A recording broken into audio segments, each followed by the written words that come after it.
Africa Shall Rise namaze igihe kitari gitonya iri kirakora mugabo twofata imyaka 3 nyezina dutanguye ku mugaragaro. Rero Imana ibahereze umugisha mwinshi. Intumbero ya kino gikorwa no guhagurutsa canke guhimiriza abungere b'amashengero ku rwego rwo hejuru kugira ngo biyumvire igikorwa kijanye n'ishengero barengere impome zine biciye mu gikorwa cyo guhindura ab'Imana yabahaye kuba bigishwa ba Kristo, hanyuma bongere barungike beza muri bo gushikira isi. Rero ino 3e edition izoba uyu mwaka ibaye en bonne due forme mu buryo bugaragara. Izotangura kwa kabiri itariki 18 izorangira ku munsi wa gatanu itariki 21.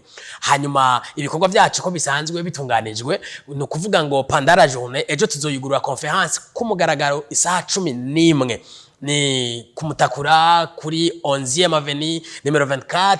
No kuvuga ngo abantu bose baratumiwe kandi kukaba nkako uri kuranyumviriza n'abandi bagenzi inshuti hirya no hino murahawe ikaze kuza muri kino gikorwa ku munsi wejo muri ouverture. Ariko rero mercredi na jeudi na vendredi kuva saa 2 gushika saa 10:30 abantu bonyene bazoza ni abungere bamaze kwiyandikisha, kuko turungika amafishe hirya no hino mu gihugu hagati no hanze y'igihugu, nibo bazoba bahari. Ariko imigoroba misi yose kuva saa 11 gushika saa 1:30 kizoba ari gikorane twita ibikorane vy'ikanguro. Hazoba harimwo benshi imigwi y'abaririmbyi itandukanye, insiguro z'ijambo ry'Imana zivuga agatimatima ka kino gikorwa. Rero turabahaye ikaze, Imana ibahezagire.